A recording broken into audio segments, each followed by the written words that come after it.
Welcome to the 11th webinar, which is being organized by the PCOS Society of India in collaboration with Monash University. These webinars are being done to bring to you the latest guidelines which have been developed on PCOS. And these guidelines have been supported by many organizations. We all know that when we use Rotterdam criteria to make a diagnosis of the PCOS, we know that it's oligoamenorrhea, which is one of the main criteria which should be present or may not be present, but it's one of the criteria suggested by Rotterdam, which will help us to make a diagnosis. Now, when a woman has oligoamenorrhea with PCOS, she obviously has issues related to ovulation. And with this ovulation dysfunction, because she has an ovulation, she has problems getting pregnant. And that is why we need to bring on ovulation induction to help these infertile women to get pregnant. We know that when we treat PCOS women who are anovulatory, it's quite easy to get them pregnant, provided we have been able to balance their hormones and we've been able to make them ovulate effectively. Though there are a few patients who are very difficult patients, and they either overreact to the medication, causing hyperstimulation, or they do not respond at all, causing a poor response. And in order to optimize these success rates with ovulation induction in PCOS, we all need to be sure that the patient sees us preconceptionally so that we can create a proper environment or a better and optimize her chances of getting pregnant by helping her with her factors which will cause problems in ovulating well. These require a lot of individualization depending on the phenotype of the patient, depending on her hormones. We need a lot of individualization and customization for these patients, and therefore it becomes a very delicate way of treating such patients. We can induce ovulation with many things. We can with many products, with many protocols. There are so many protocols which have been suggested in literature. But till today, there is no such one protocol which we can follow in order to say that yes, we have done the best for this patient. There are so many guidelines and so many recommendations. And there are so many areas which are still very much not positively seen or seen more like a there's a space wherein we are not sure whether we should go this way or that way. And that is why we have with us today one of the most prominent physicians who has worked in this field of infertility. And I'm sure you all have heard of Professor Richard Legro, who has done a tremendous amount of work in this area. I would like to welcome Professor Legro onto our webinar, and he's with us today, and I'm more than happy to introduce my friend, whom many call Rick. All his friends call him Rick, though he is known as Richard Legro. Richard is a professor and chair of the Department of Physics and Gynecology at the Penn State College of Medicine in Pennsylvania. He's also the vice chair of the research department at the same college. His research and clinical practice is focused on PCOS, on mainly diagnosis, treatment, genetic and environmental causes, and he also works in the area of improving infertility diagnosis and treatment. I'm very proud to tell you that he's been continuously funded by the NIH for the last 20 years by the National Institute of Health, which is really a difficult job to get that funding as a principal investigator for the work he has done.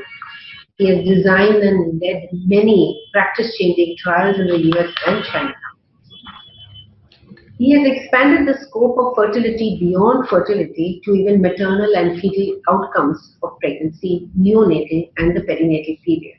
With 240 published peer-reviewed papers under his wings, he is currently the Secretary and Treasurer of the Endocrine Society. He's received many awards, including the Honorary Fellowship of the Royal College of OBGYN in 2017, Clinical Research Award from the Foundation IVI in Spain. So we have a very, very prominent speaker today, and I'm going to ask Rick to give us his talk, and after his talk we will be having the question answer session, and I'm sure Rick will be very, very happy to answer these questions. I request all delegates to put in your questions in the box you have on your screen and send the questions to us, which I will put across to Rick after his talk. So over to you, Rick. Please go ahead and give your talk. Thank you very much, Duru, for the kind introduction here. And let me just go to my desktop and open my presentation here. Hold on, let's see.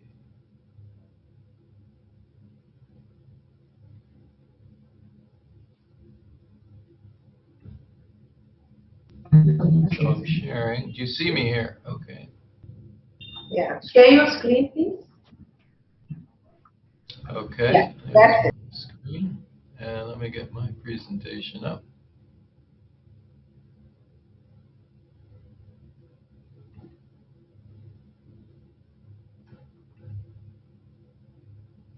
Okay, can you see my screen?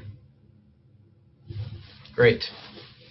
So that's farmland in Pennsylvania where I live, and we've just hayed. So I know it's a little bit different than Mumbai. So I want to first acknowledge my potential conflicts. I'm a consultant for several pharmaceutical companies. None of them have products that I'm going to mention today, with the exception of pherine and gonadotropins.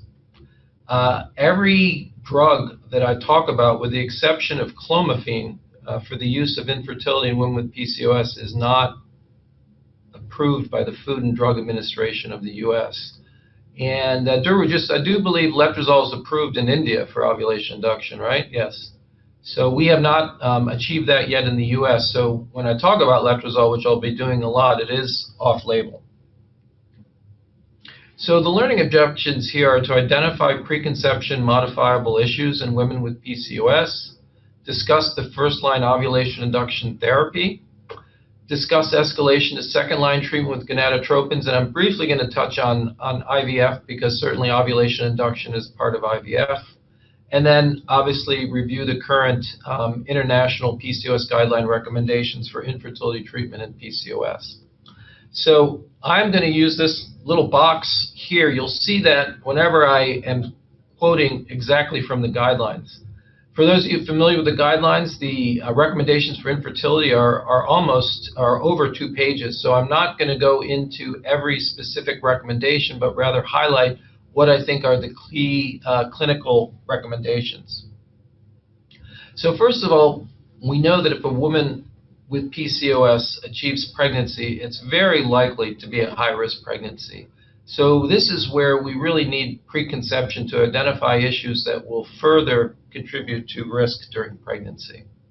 So again, from the guidelines, it's recommended that we assess factors such as blood glucose, weight, blood pressure, smoking, alcohol, diet, exercise, sleep, and mental, emotional, and sexual health, that we optimize those prior to inducing ovulation. So let me just briefly go into some of those areas. What are the things that we're worried about? Well, we're really worried about gestational diabetes. Tends to be the most common pregnancy complication, but also they experience increased prevalences of preeclampsia, HELP, preterm labor, premature rupture of membranes, placental abnormalities, and even incontinent cervix is more common. So what are the preconception issues? So our American College of Obstetrician Gynecologists wants us to identify these issues, and I think they're of particular relevance to women with PCOS. So this is from a study that I'm going to show you later on. This is a study that we performed in China and women with PCOS undergoing IVF. And every woman there had a preconception glucose tolerance test. And so all the way to the left, IGT is in those patients that had impaired glucose tolerance. IFG are the ones that had impaired fasting glucose, and normal means they had both normal fasting and normal 2-hour glucose levels. So the IGT and the IFG are the abnormal findings. So the bar to the left, the darker pink one, is live birth, and the bar to the right is pregnancy loss. So I think the main take-home message from this slide is those patients who had impaired glucose tolerance were significantly more likely to have a pregnancy loss, and they were significantly more likely to not achieve a live birth. So again, I think this is an important factor. One of the things is, what should we do with this? And the guidelines isn't clear about it, but this is something when I find it, I do keep patients on metformin during the ovulation induction process.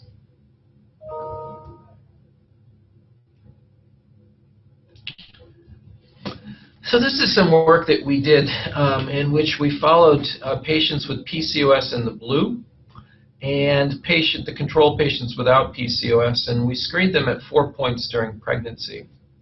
And this is just a 75-gram oral glucose tolerance test. And the point I'm trying to make here is that the women with PCOS remained glucose intolerant throughout pregnancy, and they weren't necessarily exacerbated during pregnancy, but it was present throughout, whereas normal women tended to experience an exacerbation in their glucose tolerance over pregnancy.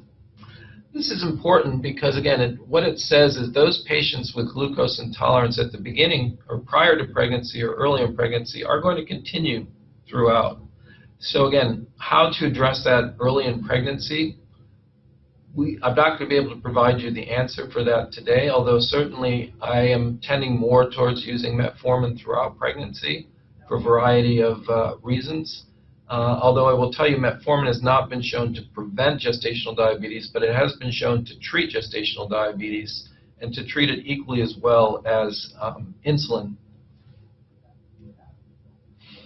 So one of the things that little-known facts about women with PCOS is they have much higher smoking rates than other women who are seeking fertility treatment, actually about 50% higher.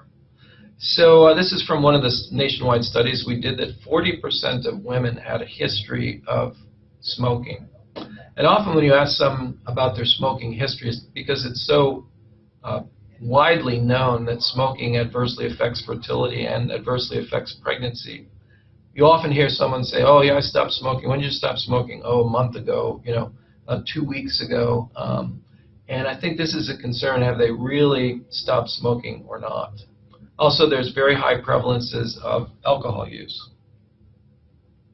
So this is an interesting study that we did in which we went into our biobank and we measured nicotine metabolites. And we were primarily interested in this category of women who said that, "Oh yeah, I've stopped smoking." And so really where you want to look is in the middle portion there. And these are individual levels of cotinine, which is the metabolite of nicotine that we measured. And you can see people who never smoked, we didn't really detect it. But the ever smokers, so the patients who said they had stopped smoking, basically about a third of those continued to smoke throughout. So again, it's something I think we have to stress, that often we get into a conversation of, what should I do? If I stop smoking, I'm going to gain weight. And honestly, I think the trade-off, it's better to stop smoking and gain weight than to continue smoking and keep your weight constant. So one of the questions is, if a woman presents with PCOS, an ovulatory defect, should you really go and do a full fertility workup? What the guidelines say, women with PCOS and infertility due to anovulation alone, with normal semen analysis, the risk, benefits, costs, and timing of tubal patency testing should be discussed on an individual basis. So clearly the guidelines recommend that at a minimum, a semen analysis should be performed prior to ovulation induction. So we have data from an unselected group. Again, this is from another nationwide study that we did. in which we screened almost 1,000 women. So certainly I think the evidence for why we should obtain a semen analysis is that oligospermia was found in 10% of the sample, and that clearly would require additional evaluation and a treatment beyond just telling people to have timed intercourse. But in this study, again, we found nearly 5% of the women had bilateral tubal occlusion. And again, ovulation induction would not be the first choice. So while I understand that the guideline recommends individually selecting patients for tubal testing, I would say in our practice and in the U.S., we check immediately for tubal occlusion, because patients with bilateral tubal occlusion, your first line of therapy is not going to be oral ovulation induction drugs. So letrozole should be considered first-line pharmacologic treatment for ovulation induction in women with PCOS with anovulatory infertility and no other infertility factors to improve ovulation, pregnancy, and live birth rates. Let's go through that. So certainly we did a nationwide study about this. And let me talk a little bit about the way we did this. And Duru said in the beginning there's really no one protocol for ovulation induction, and there's many ways that you can give letrozole. But the way that we did it is we brought patients in at baseline, so either they had not gotten pregnant from their prior ovulation induction strategy, or they had a rare spontaneous withdrawal bleed after spontaneous ovulation. But we checked a serum HCG, and in the study we had to do this because it was an FDA-regulated study. In practice, we often ask our patients if they have any bleeding to first do a urine pregnancy test. And then they would start letrozole for 5 days. And we started at a dose of 2.5 milligrams a day. They would then, after they completed their letrozole, we would tell them to have intercourse 2 to 3 times a week. And then we brought them in on roughly 3 weeks after they started the letrozole, and we checked a serum progesterone and an ultrasound. And the purpose of this was to see if they had ovulated and to make sure that they did not form a large, potentially clinically threatening corpus luteum cyst.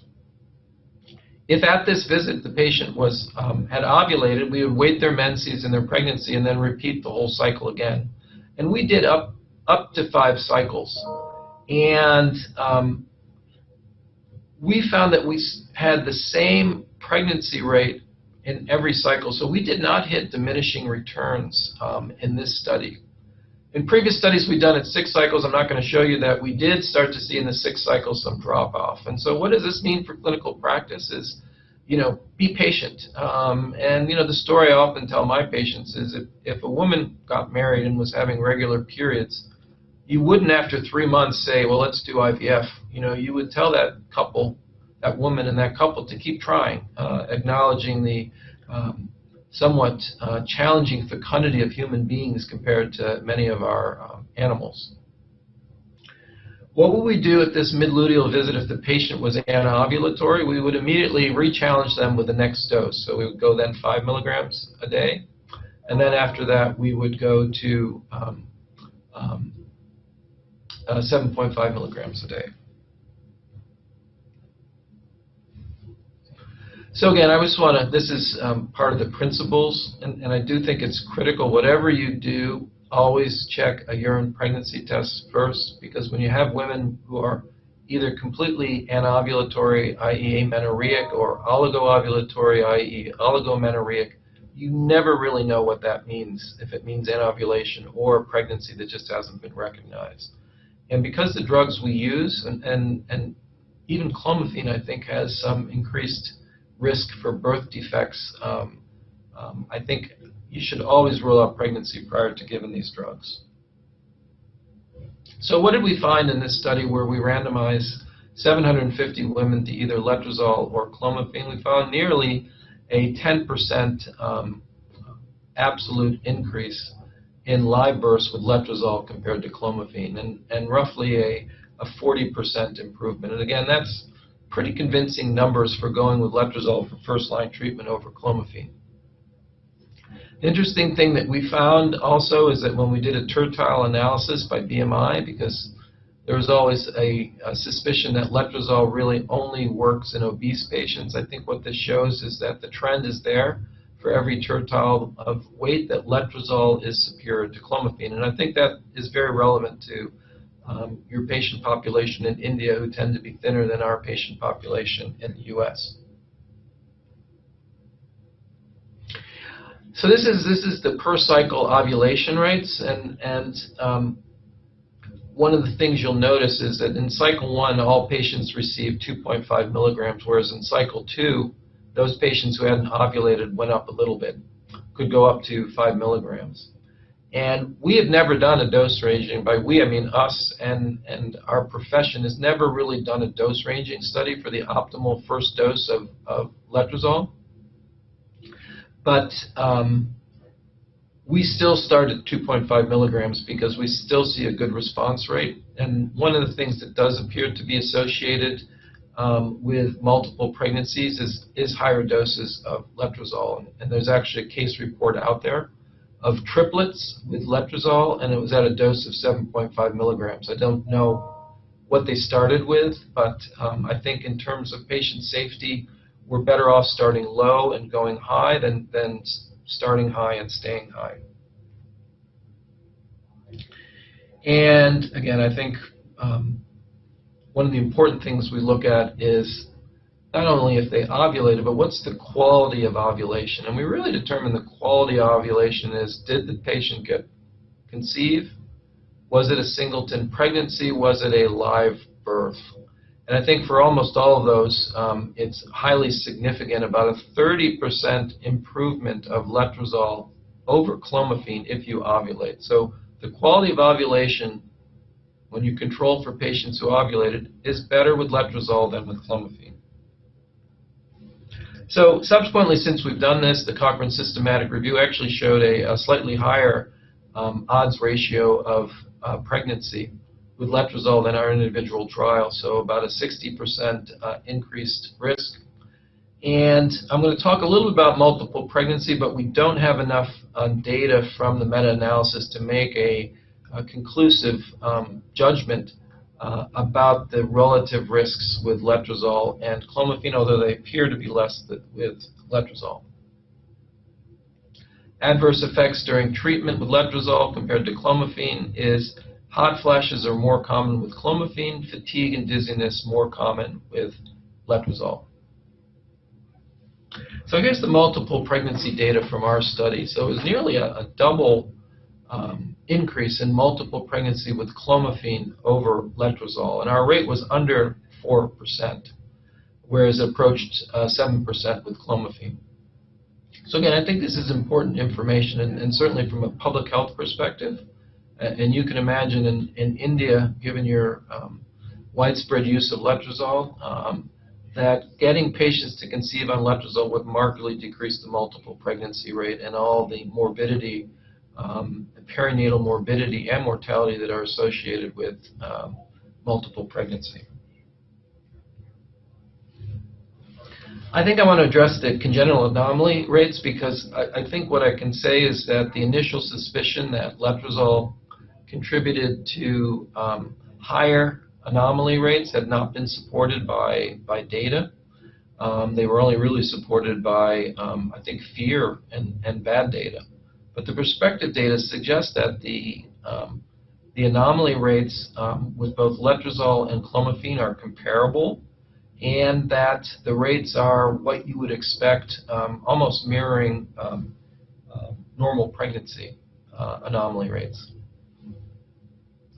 So this is an interesting presentation that we did at ESHRA, and we've actually added some more data, and we hope to get this published soon. But we actually found lower anomalies with letrozole compared to clomiphene, so about a 30 to 40% reduction. And again, I think this is important data to get out there. And I'm not saying that clomiphene causes anomalies. I'm just saying that the rates that you find with these are relatively low, almost consistent with those in normal pregnancies, and at least based on our analysis, letrozole is quote-unquote safer than clomiphene.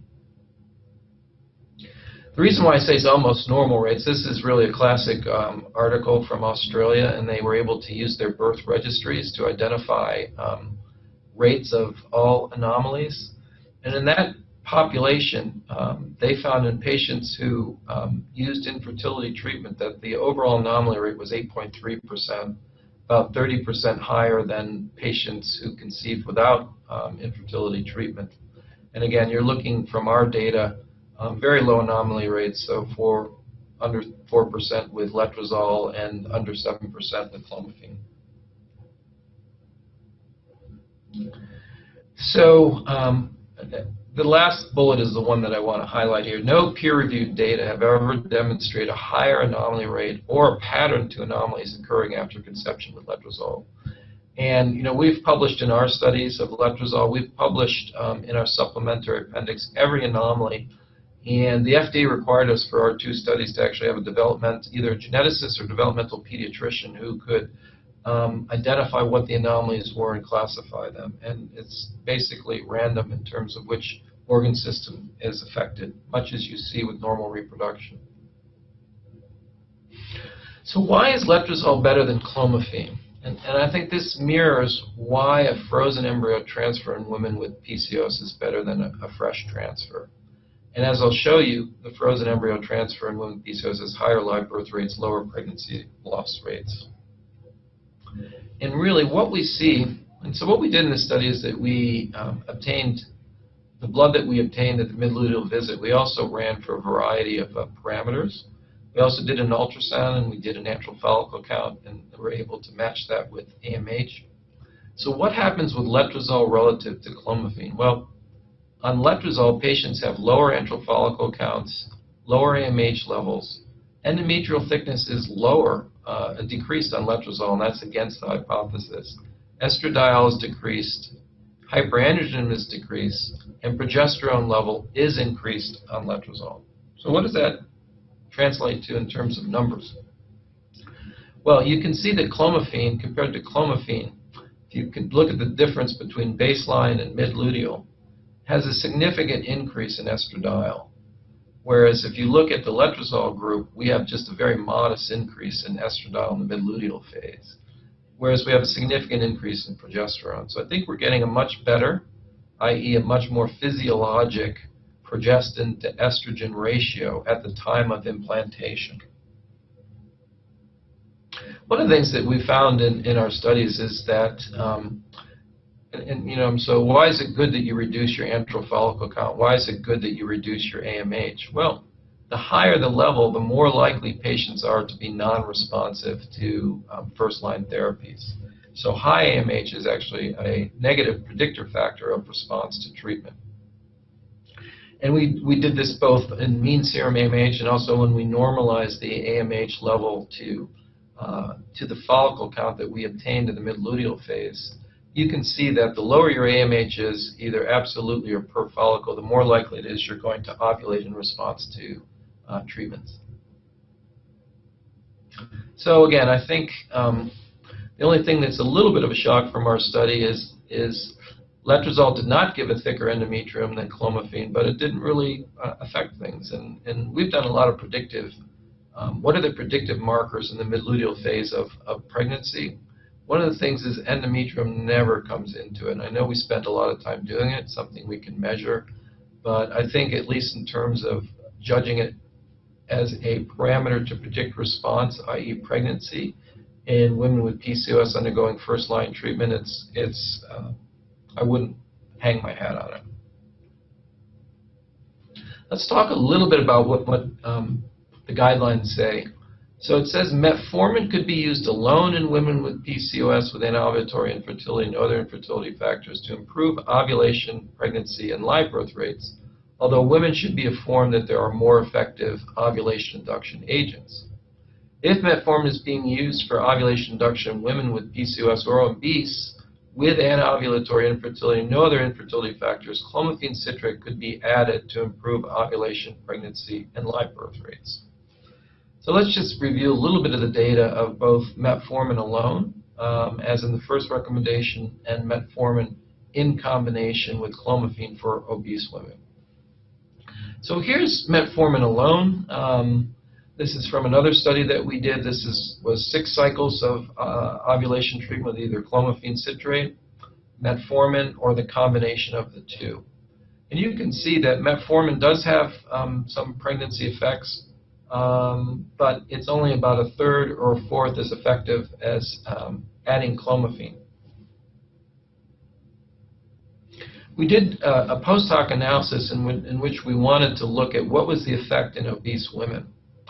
And indeed, what we found is that the combination of, in women who were obese, so this is class 2 obesity and above, that we had a significant increase, so nearly a 7% absolute increase in live birth rate when we added metformin to clomiphene in the obese women, and very little effect of metformin and clomiphene alone in normal weight or overweight women.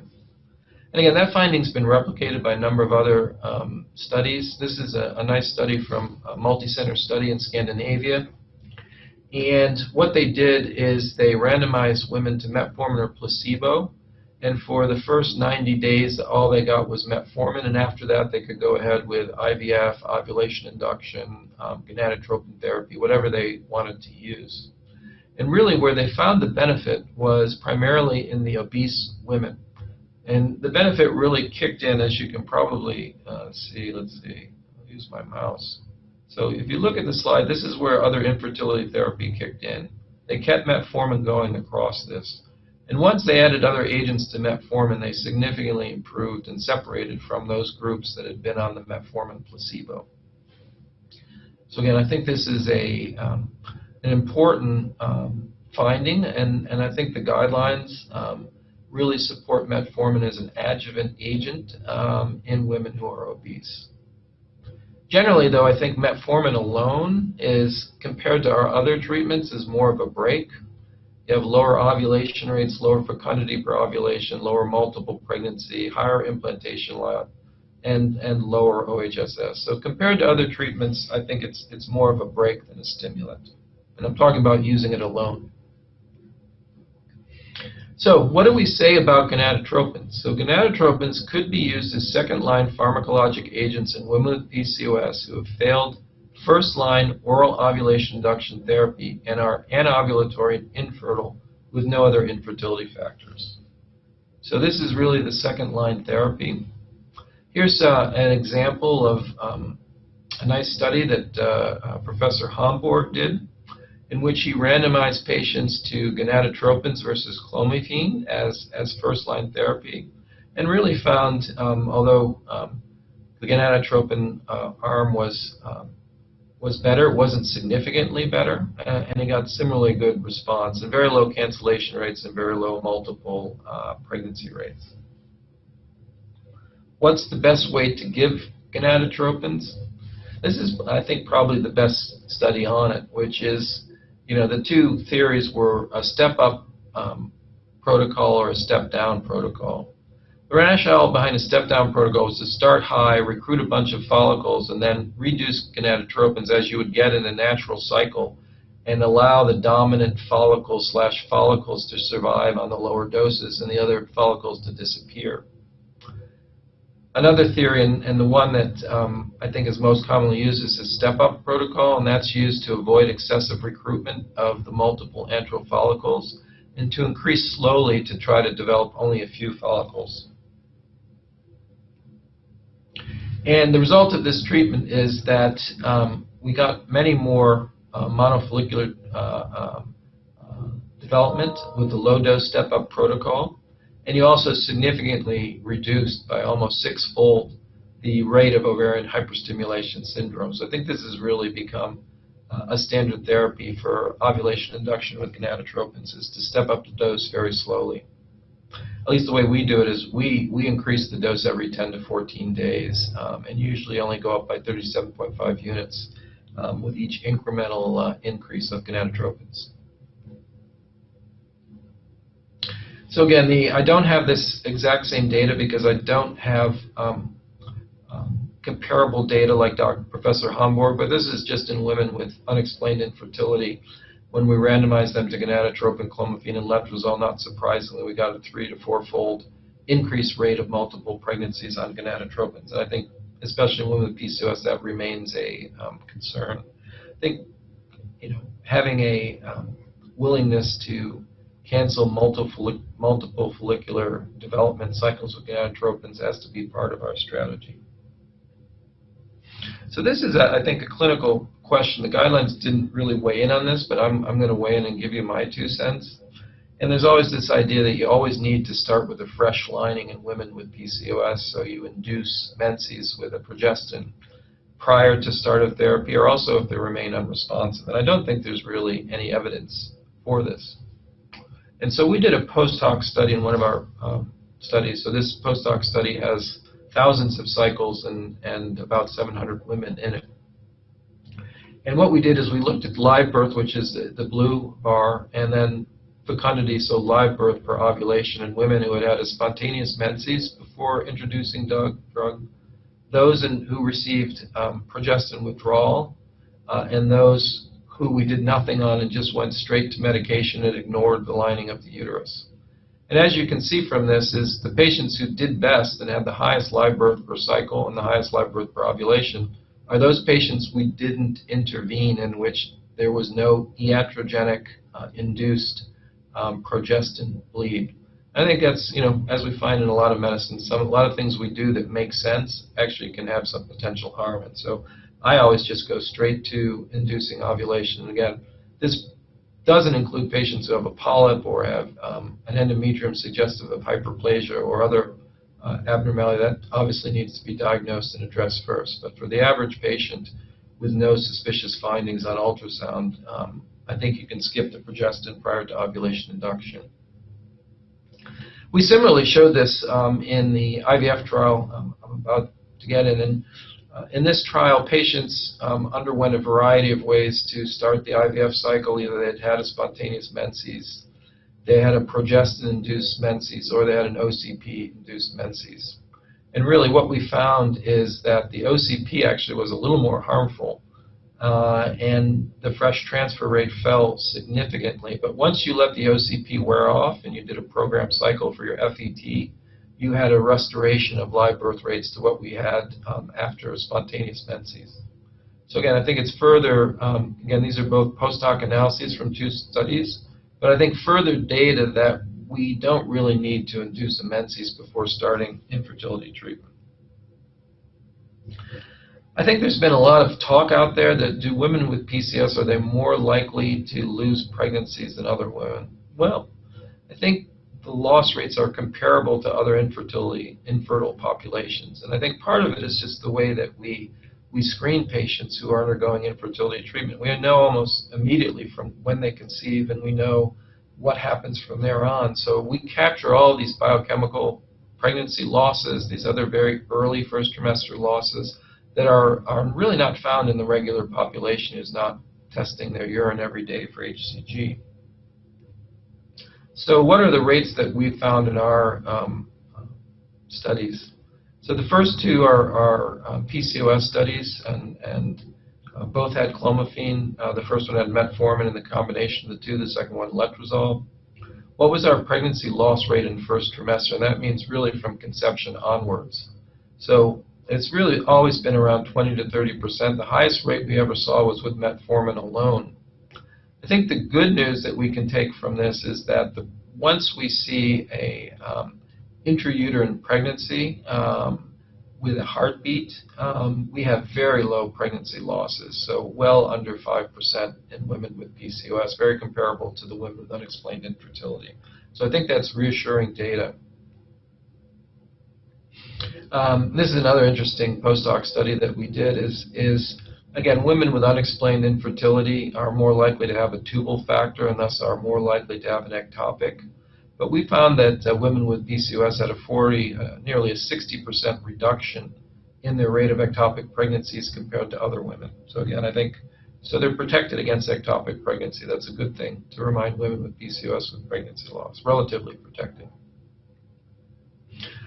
Now, one of the things the guideline doesn't go a lot into is what we should do with obesity prior to pregnancy. They say they should optimize it, but there's really no conclusions about what should be done in relation to fertility. There is, however, some comments. So bariatric surgery is considered experimental. And part of the reason for that, at least in the larger population, is obese women who undergo bariatric surgery have been shown to have higher rates of spontaneous preterm labor and also higher rates of small for gestational age infants compared to obese women who don't undergo it.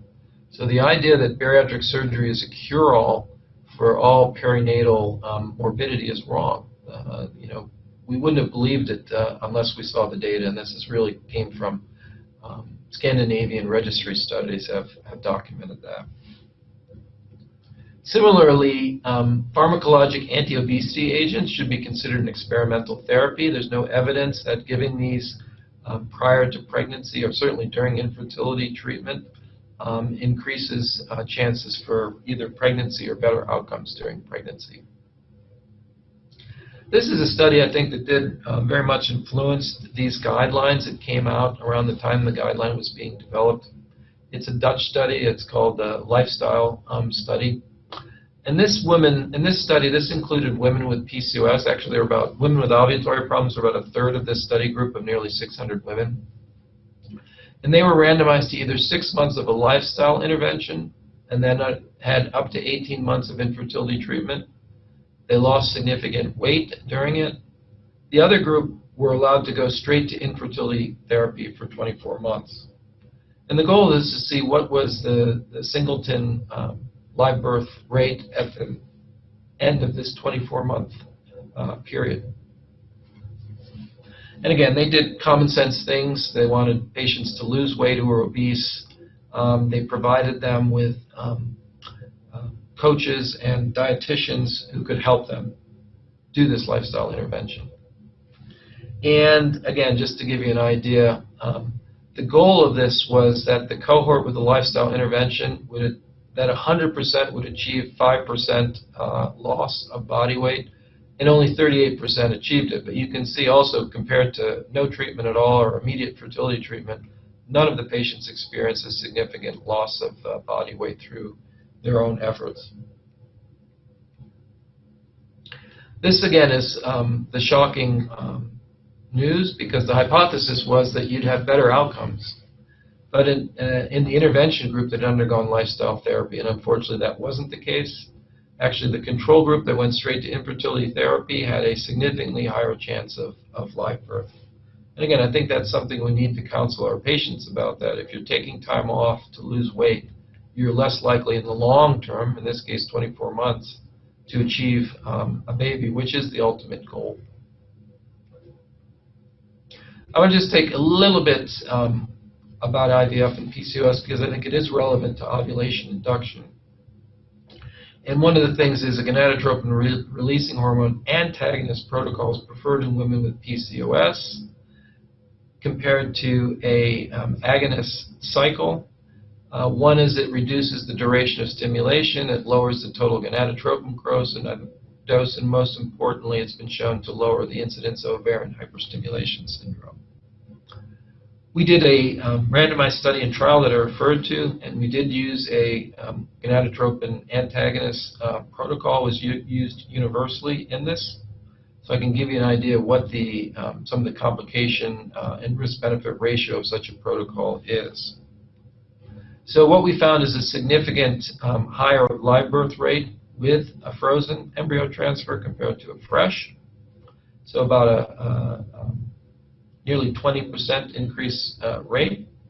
And again, when we looked at cumulative pregnancy rates, and this is somewhat an effective design, after your first embryo transfer, everyone gets a frozen embryo transfer. And so eventually you're going to see very good pregnancy rates in the cumulative cycle. What did we find with frozen embryo transfer? A higher rate of preeclampsia. Again, I can't give you a mechanism for this. And in this study, we had more neonatal morbidity and mortality, although not statistically significant. We also had lower rate of pregnancy loss with a frozen embryo transfer. And I think this is the important thing, the marked reduction OHSS. So our baseline rate in an antagonist cycle of OHSS was 7%. And we were really able to lower that five-fold by freezing embryos, letting the ovaries recover, and then doing a frozen embryo transfer cycle.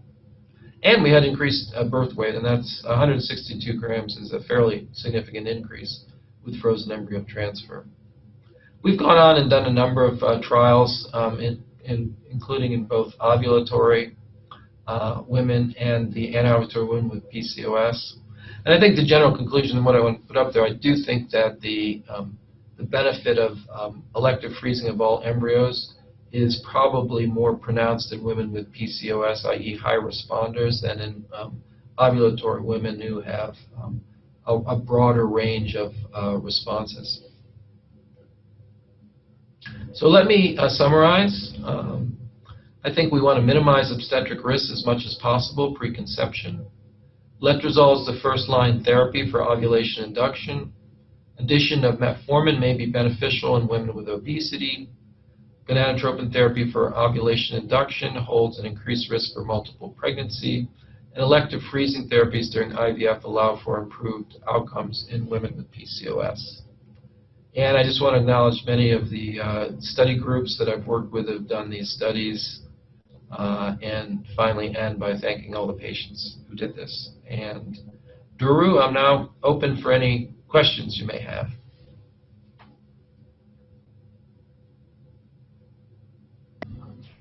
Thank you so much, Rick, for that excellent presentation where you clarified a lot of clinical doubts which exist.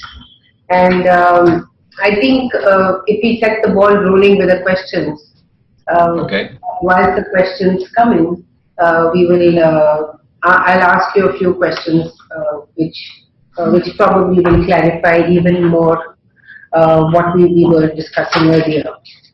Now you mentioned that you like to use metformin in your patients of PCOS, especially if they are obese and probably if they are glucose intolerant.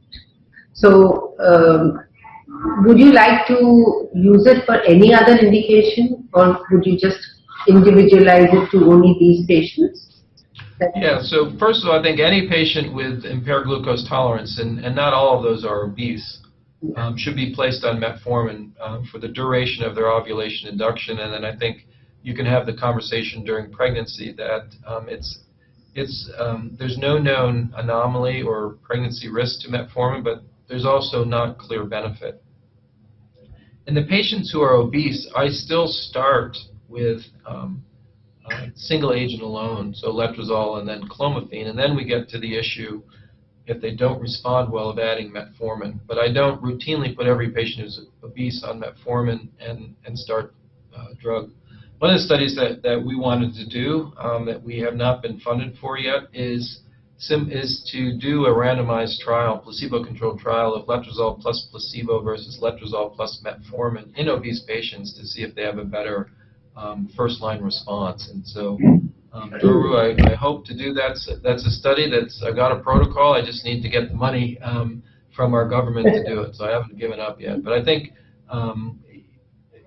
at this point, I think it's premature to start the two routinely in every obese patient. But when we talk about obesity, we say, there's no need to do any insulin studies because all obese women are most probably insulin resistant. And if they are insulin resistant, then why not start metformin when they're obese? Well, so I would argue that metformin is a glucose-lowering agent. So for me, I want to see that a patient has hyperglycemia, whether it's fasting or after glucose challenge, because lowering insulin per se is really not a clinical treatment, but lowering elevated glucose levels, I think particularly the data I showed you from the higher pregnancy loss rates among the patients with IGT, which were not treated in our Chinese study, really point towards this is an area where perhaps if we're more aggressive preconception in lowering glucose levels,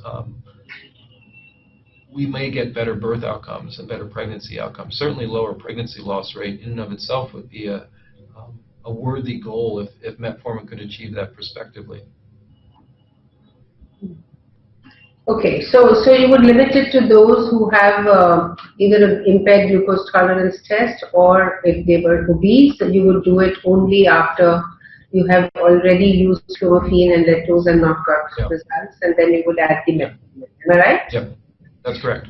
Yeah, and in your practice, do you always start with letrozole first, or do you? Always. Always. Always. Yeah. And if letrozole doesn't work, do you go on to clomiphene, or what do you do next? Yeah, so next I go to clomiphene, and if that doesn't work, I add metformin.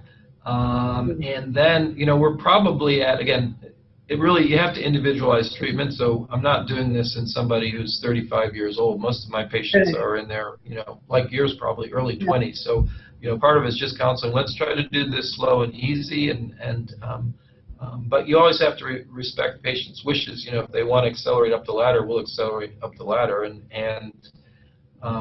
I would say after adding metformin, then assuming that they don't respond, then they're really looking at gonadotropins, maybe even IVF. But if they do respond and they're ovulating, then the question becomes, what we usually then do is we add an insemination, because we're never really sure with timed intercourse if they're really doing it right, if there's sexual dysfunction. Yeah. And so then we'll monitor trigger ovulation with HCG and then do a single insemination 36 hours later. Right. So the question is that if you have a woman with advanced reproductive age, as a matter of fact, a lot of our women nowadays, at least in the city of Mumbai, are career women. And by the time they come to us, they're about 32, 33, when they are still thinking of planning a baby. And unfortunately in India, our ethnic group is such that we reach menopause at 48. And therefore the ovarian reserve or the quality of the egg seems to be rapidly declining after the age of 35. So if I have a woman coming to me at 32, 33, she's in a hurry to get pregnant. She's not willing to wait cycle after cycle, trying this and trying this and trying this. Probably she's come to me after having tried 2-3 cycles of letrozole and clomiphene and metformin. Then probably you would directly put them onto gonadotropins. Yeah, I mean, it's a good question. I'll say, in our experience, the most frustrating thing for a patient undergoing ovulation induction with gonadotropins is canceling a cycle due to excessive follicular recruitment. So I would say that we tend to recommend IVF at that point and just aim for excessive multiple follicular recruitment below the threshold of OHSS risk, and then plan a freeze-all cycle. Because I just think gonadotropins, you never know the response, and I think one of the frustrating things with the step-up protocol is when you go to that next level of dose and you go from 0 follicles to 25, and then you cancel after they've been on it 20 days or so. Yes. So it really depends. And again, many patients in our region of the country do not want IVF. They want to conceive in the uterine environment, so they'll accept an insemination, but not IVF. And those are the group that we would do our step-up patient gonadotropin protocol. But is IVF covered by health insurance in your country? No, not well. It's really in the U.S. It's by state. So our state does not have any mandate for IVF coverage. Actually, the only insurance plan that we see often that has IVF coverage is our own employees, and we have about 10,000 employees. So we were able to get that as part of our insurance. And in some states, like New York, New Jersey, Massachusetts, there's mandatory coverage. So everybody who has private insurance has IVF coverage. But we are not there yet. Because for women to resort to IVF, I mean, when you say IVF, the biggest concern they have is also expensive. And yes, everyone can afford it, and there's only a certain percentage who will be able to afford the treatment. And that's why I think that these first-line therapies and the way we progress are so important, because I think IVF is, it's still only the rich 10% of the world that are going to be able to afford it, and developing low-cost effective, safe therapies, and we still got a long ways to go, is vital for most of the world and most of the people in both of our countries. Yeah. So we have a question from one of our viewers who asked the question, does the stimulation protocol differ between obese and lean PCOS apart from the dosage of gonadotropin based on weight? So do you have a difference in the protocol? So that's a very good question, and when we've done studies, and for instance the study in China, we gave 2 different doses based on BMI, and that more obese patients got a higher dose. This is why I said it's important really to do a dose ranging study. So the answer is even obese patients, I start at a lower dose because you can find a response, but clearly obesity is associated with a lower ovulation rate to every dose of medication, oral medication that we use. But we go through the same escalation. But I can certainly see in clinical practice, many people tell me that they just routinely start Letrozole at 5 milligrams for 5 days rather than 2.5 milligrams. Because they get higher response rates. And as I say, I'm sure that's true. Our own data supports that. But what I don't know is what that does in terms of multiple pregnancy rate. Whether the patient could have responded with a monofollicle at the 2.5, and now you've put them into increased risk for multifollicle and multiple pregnancy by starting at a higher dose than they needed. Yeah, sure. But do you also get poor responders in PCO patients? Oh yeah, I mean, again, to me, the ones who respond the worst are not obese patients. They're patients with very, very high AMHs and these antral follicle counts. Again, from having done it in the study where we had to count follicles, I mean, you get women with PCOS who have over 100 antral follicles that you can count. And when you count that many, you're probably skipping another 30 or 40 because you're getting just tired of counting them in every plane. That's sort of that highly multifollicular polycystic ovary with very high AMH levels, and we're talking by our assay, greater than 10. They just don't respond well to oral ovulation induction drugs. So I think it's a worse predictor than high BMI. Yeah. So the higher the AMH, I'm sure the response is the poorest, keeping in mind what AMH plays as a role. But I mean, those are really, one of the things I would consider if we could get it covered, I really think those are the classic patients that Stein-Leventhal talked about, the ones with very large multifollicular ovaries. And there, the wedge resection makes a lot of sense, because you're giving them a normal antral follicle count, probably a normal AMH level. Because what do you do with all those follicles? There's no easy way biochemically or medically to reduce them to a workable number of follicles. So would you do a laparoscopic drilling for them? Part of the reason why we don't do that is the cost of laparoscopic drilling, which is considered infertility surgery, is equal to about 3 cycles of IVF. So patients just when you have to pay out of pocket, they'll say, I'll take the 3 cycles of IVF. Oh, that's a lot, really. Yeah. I think in India it works out cheaper to do a laparoscopic drilling as compared to doing an IVF cycle. So the other question mentioned here is that Cochrane database suggests that pre-cycle treatment with progesterone improves clinical pregnancy rates. But your presentation was a little contradictory. Yeah, I mean,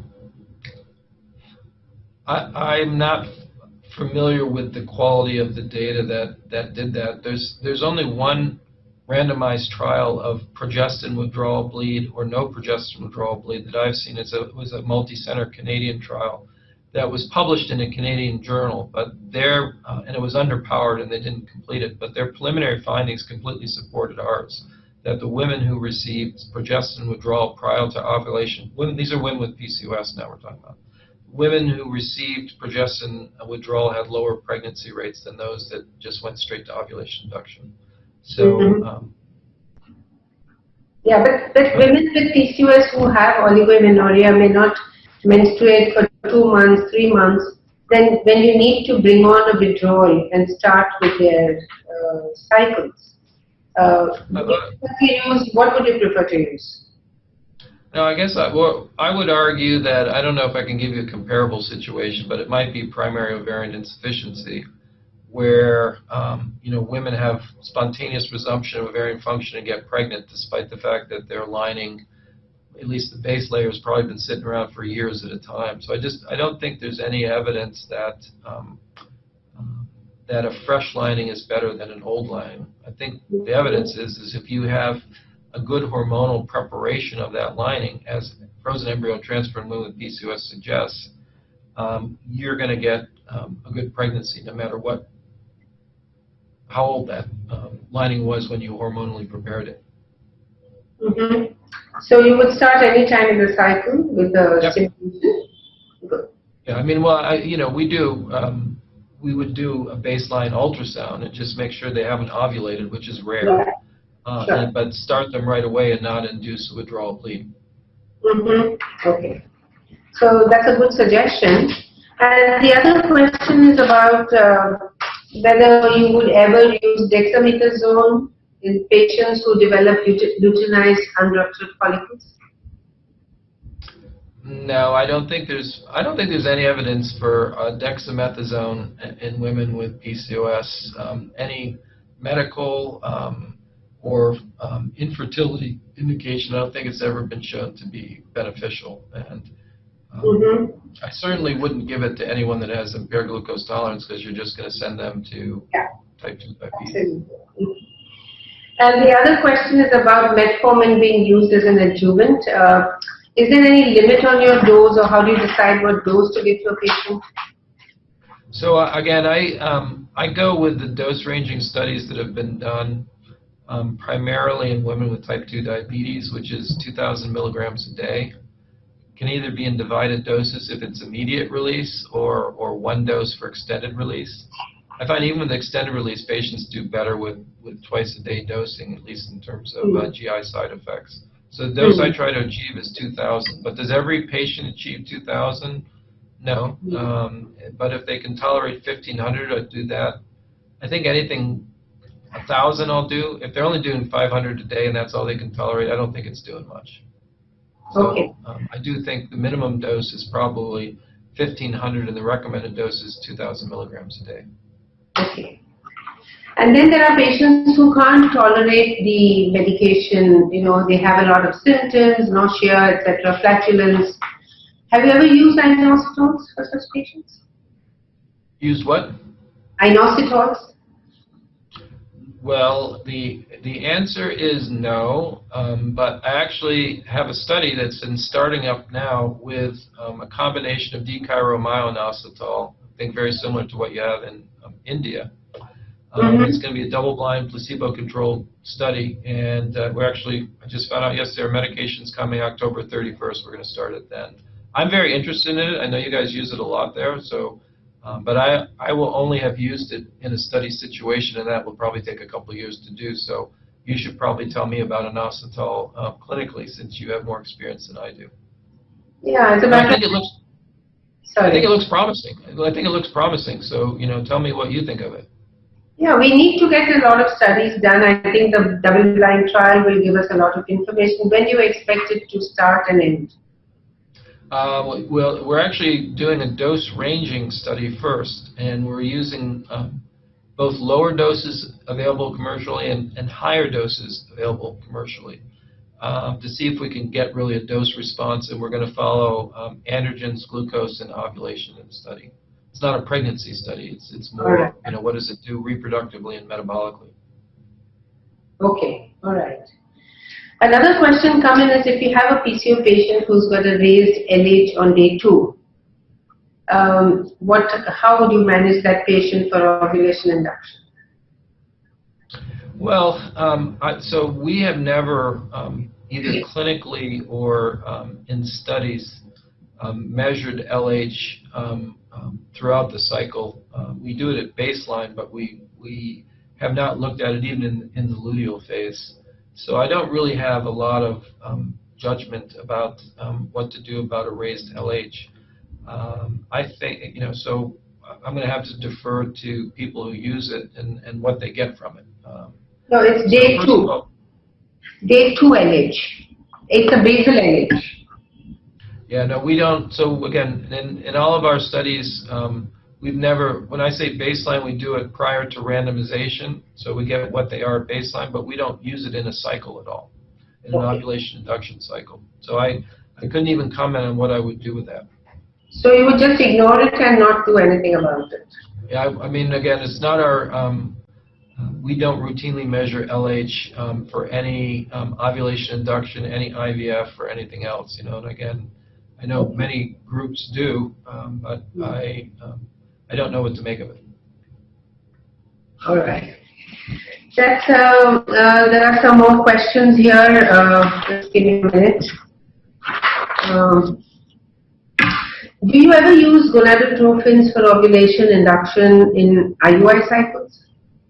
How often do you use it? When you said that you would switch over to IVF instead of doing the gonadotropin cycles because it would give you good results with freezing the embryos and then transferring them. Am I right? Yeah. So again, a lot of it depends on the economics of gonadotropins where you are. I can tell you that the gonadotropins are very expensive. So an ovulation induction cycle is, when we get patients, a cost sheet is around $4,000 or $5,000. So for about 3 times that, you can get an IVF cycle. And when patients start doing the economics and see the success rate, of IVF being about 50% and a single cycle of gonadotropin IUI being, maybe 10 or 15, people go with the, hey, if I'm going to spend $5,000, I might as well spend $15,000 for the better success rate. So the answer is yes, but we do it less and less, and I think it's largely a patient preference that they feel they get more bang for their buck by doing IVF. Okay. There's one more question, which is, there are some PCOS women who you would probably not even try, clomiphene or letrozole or gonadotropins, but you would straight away tell them you need IVF. Which are those patients? I don't know. Well, I mean, I don't know what.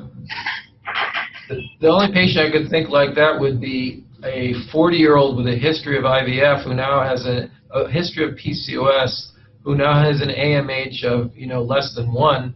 Yeah, I would probably tell that patient to do it immediately, but not because of PCOS, because of diminished ovarian reserve. Yeah. So no, I guess, well, who are the patients? Yeah, the patients who have bilateral tubal occlusion, the patients who have whose partners have severe oligospermia or even azoospermia. Yeah, those patients are going to go straight to IVF. Yeah, but not mainly because of a PCOS, right? Yeah, no, I can't think of any reason other than the reasons I just stated why I would offer IVF first to a woman with PCOS. Mm-hmm. Okay. Do you come across any women who are PCOS and they have a lot of eggs on their ovaries, and you will always see that yes, they have difficulty. You have difficulty in getting those eggs to grow, even though you give a small dose and then you gradually step up. But there are some women who are PCOS but who have less number of eggs in their ovaries. Do you come across such patients? They fill the other 2 criteria of PCOS, but they do not have the PCOM of PCOS. Yeah. So that's a good question, and I don't think I can tell you either from clinical experience or from our studies. One of the things is we've tried to tease that out, but when we look in our studies, 90% of women have PCOM in our studies. So there's only 10% who don't meet those criteria. Either by volume or by antral follicle count. But it's a good question. 10% of 1,500 is 150 women. So it's a good study to take a look at and see how they respond compared to others. But right now, I don't have a specific protocol or the way I would do it differently. Okay, all right. And when you do your PCO patients with assisted reproduction and you ovulate, you induce ovulation, do you always go for a antagonist Or do you Yeah, sometimes use? we always use an antagonist protocol, and increasingly, almost always it's freeze-all, and almost always it's a GnRH agonist trigger, and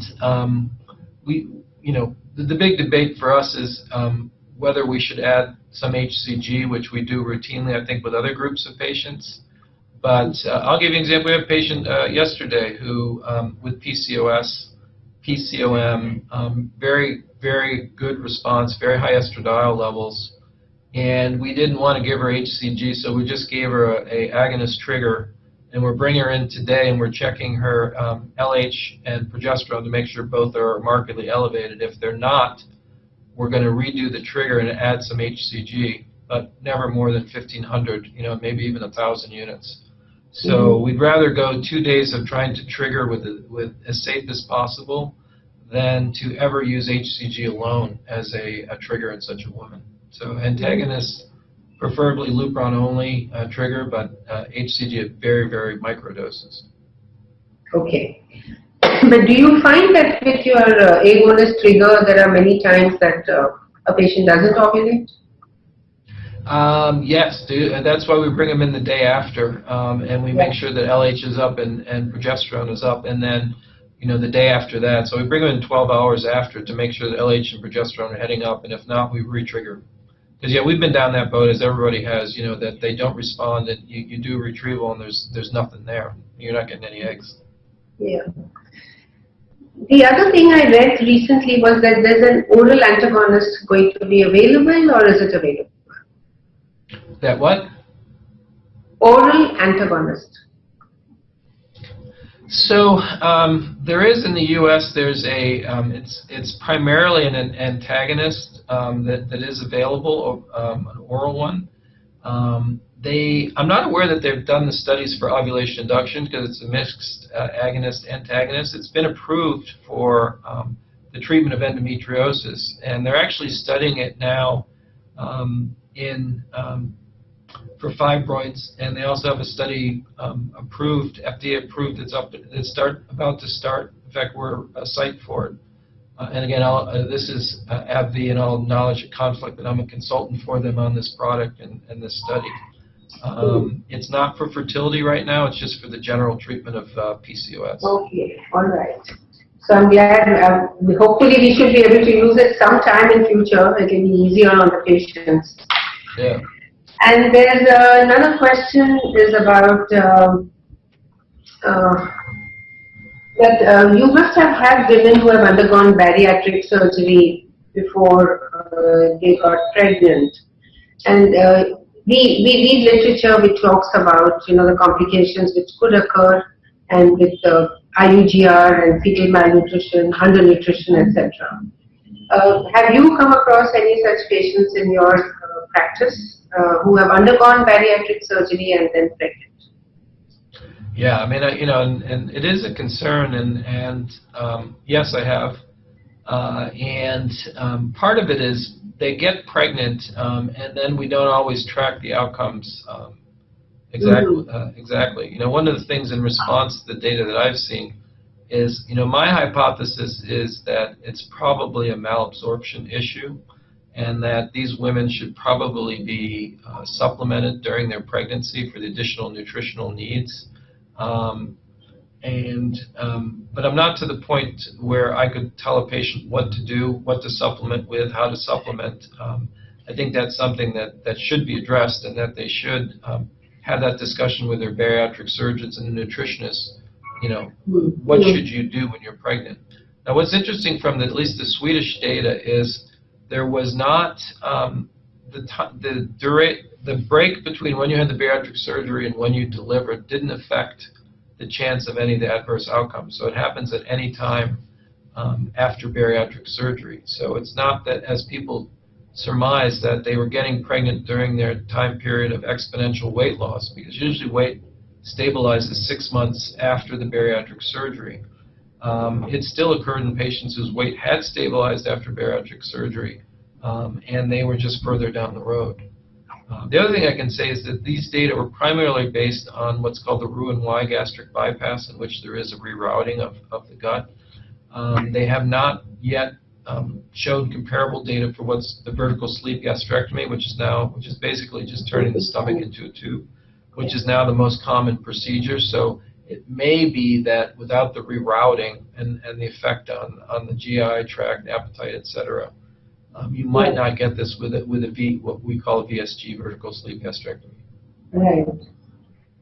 So I think we have come to the end of all the questions which we have received, and is there anything else you would like to say, Rick? No, not at this time, Duru. So in short, I would like to thank you for being with us and helping us with this webinar, which has been appreciated by all who have been watching it.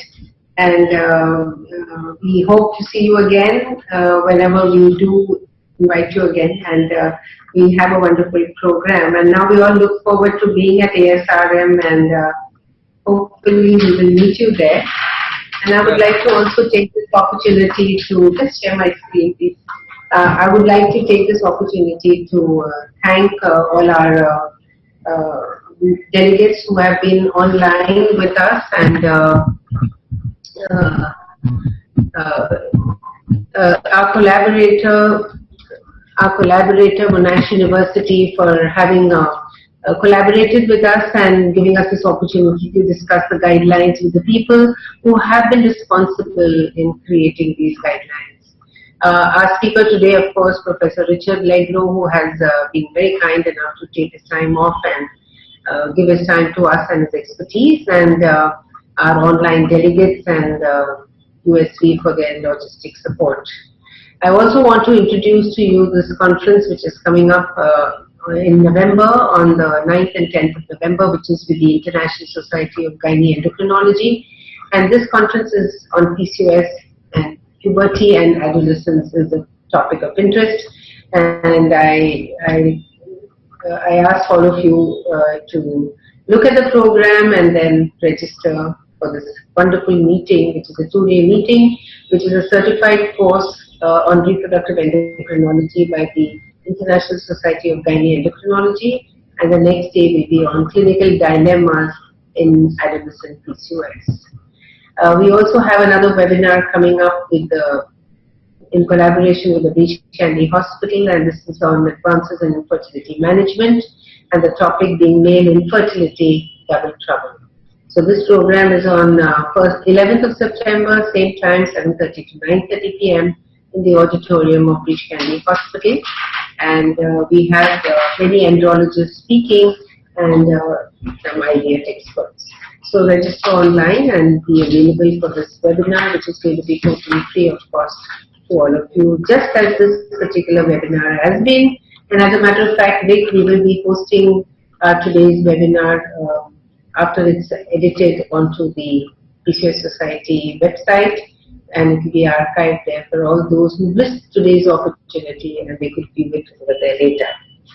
And I thank you again, once again, Rick, and I hope to see you at ASR. Thank you, Duru. Bye. Likewise. Bye-bye.